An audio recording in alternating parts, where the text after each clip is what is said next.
Hayaan na po natin ang taong bayan ang humusga. Kung mas nakakalakad ba ang mga anak natin na hindi nasasaktan, hindi nababastos ng mga drug addict nung panahon po ni dating Pangulong Duterte. Alam nyo, pag bumalik ang illegal na droga, babalik po ang korupsyon sa gobyerno, babalik po ang kriminalidad.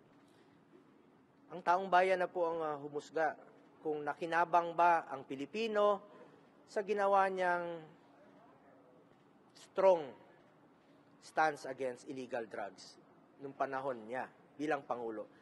Yan ang isa sa kanyang pinangako. 2016, yan ang kanyang pinangako sa Pilipino. Lalabanan niya ang illegal na droga, lalabanan niya po ang kriminalidad. Nakinabang tayo, yung mga OFWs, may peace of mind sila na nagtatrabaho sa abroad na hindi nasasaktan ang kanilang mga anak at hindi nababastos ang kanilang mga anak na naglalakad sa gabi. Nakakauwi ng safe, nakakauwi ng hindi nasasaktan. Pag bumalik ang illegal na droga, mas nakakatakot. Ginawa niya po ito para sa taong bayan. At nagkaroon po siya ng mataas na approval rating nung nag-umpisa ang kanyang administrasyon hanggang natapos 87% ang kanyang approval rating dahil sa kanyang strong stance or strong position against illegal drugs. Kayo na pong humusga, mga kababayan ko. At dun sa ukol naman sa reward system, wala pong reward system. Full support po si dating Pangulong Duterte sa pulis, sa uniform personnel. In fact, 2018, pinadoble niya po ang sahod ng pulis, military, uniform personnel. Pinaghirapan natin yon, pinaglaban natin yon para magampanan pa nila ang kanilang trabaho. Nadoble po ng 2018 ang sahod nila sa mga entry position. Full support po si dating Pangulong Duterte. Nung mayor siya, sinusuportahan niya po ang pulis dahil kulang talaga ang kanilang MOOE. Sinusuportahan niya. Hanggang naging presidente siya, kahit sinong mayor, kahit sinong gobernador, sinusuportahan niya po ang kapulisan sa mga pangangailangan nila.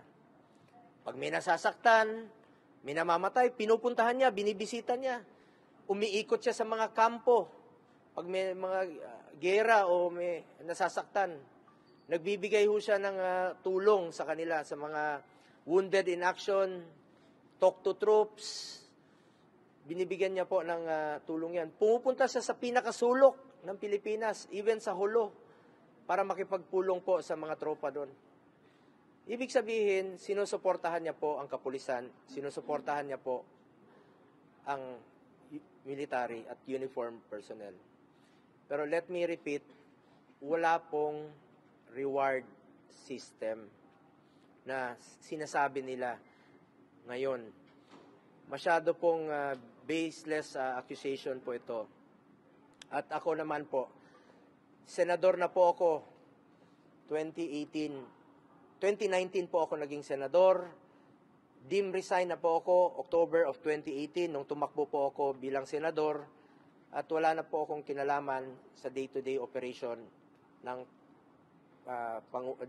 President Rodrigo Duterte. At hindi naman maiwasan, panahon ng pandemya, nandyan po ako sa tabi niya, tinututukan natin, paano natin malampasan yung pandemya. At hindi ko naman po kinakaila sa inyo na malapit po ako sa kanya at parati ko siyang sinasamahan in my own personal capacity.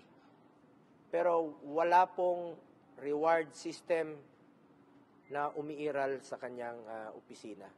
Sinusuportahan niya po ang kapulisan kung anong pwede niyang isuporta para magampanan po nila ang kanilang tungkulin. Sir, anong next move nyo ngayon? Anong next move? Kung kakailanganin po na kailanganin mag-imbestiga rin po dito, ako naman kung ano lang yung katotohanan, the truth lang po. Dito lang tayo umikot sa katotohanan at hindi tayo magkakamali dyan. Kung kakailanganin po para magkaroon tayo ng parallel investigation dito sa Senado para malaman po natin ng katotohanan, I'm very much willing na mag-file din po ng resolution para magkaroon po ng investigation rin po dito sa Senado para malaman natin kung ano lang yung totoo. Ay, sa lahat ng kung gusto niyo imbestigahan yung war on drugs, pwede nating pakinggan dito.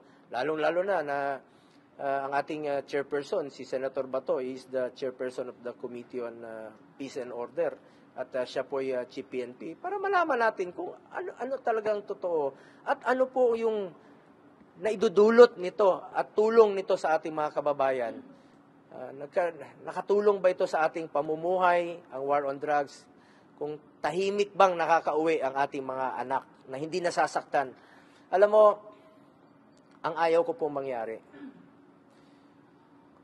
na ang taong bayan po ang takot maglakad sa gabi.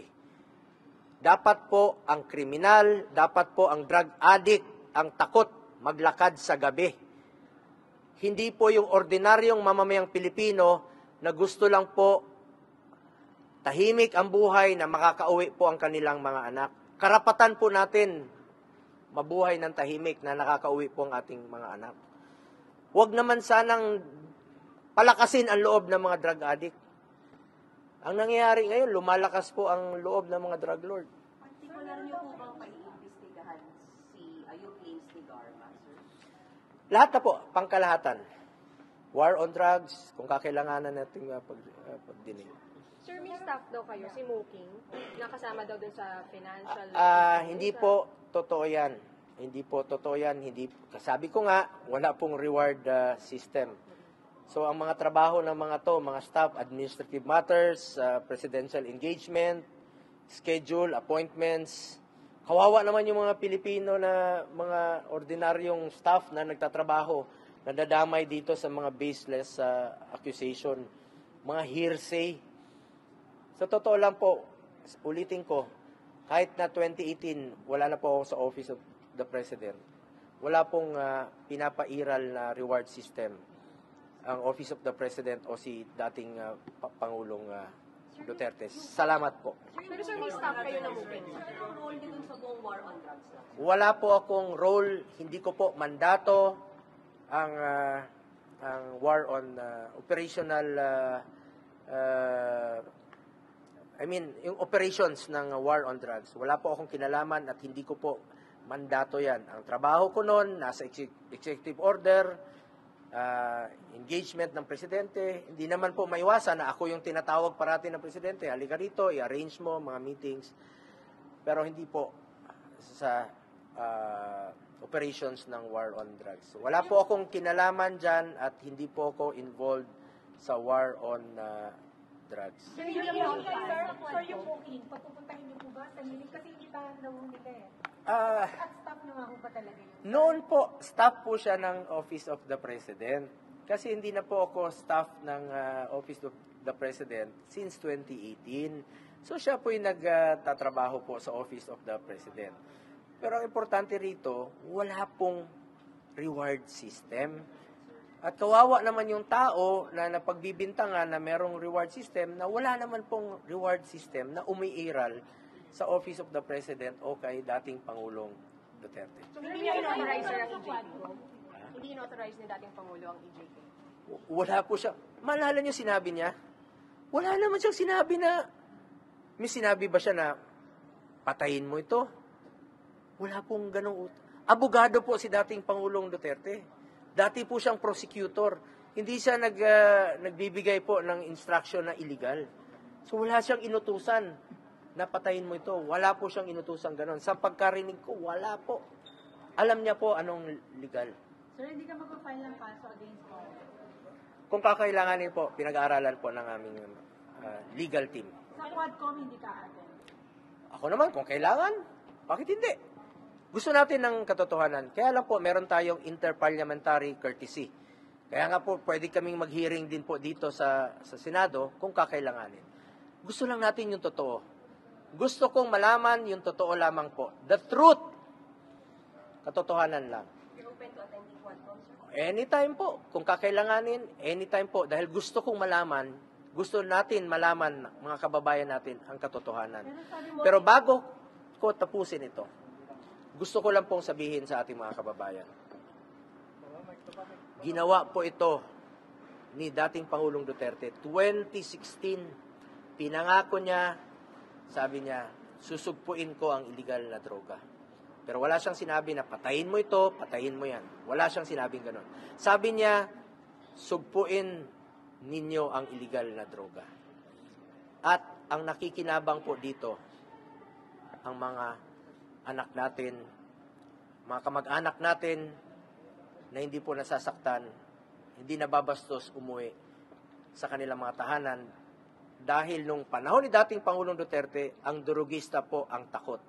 At ayaw nating mangyari na ang durugista ang maghasik ng lagim at matatakot na pong umuwi ang ating mga kamag-anak sa ating mga pamamahay. Anong tingin yung motivation you're running for 2025 elections? Di ba kayo maapektuhan sir nitong mga gantong attitude? Sabi ko nga, katotohanan lamang po at hayaan na po natin ang taong bayan ang humusga.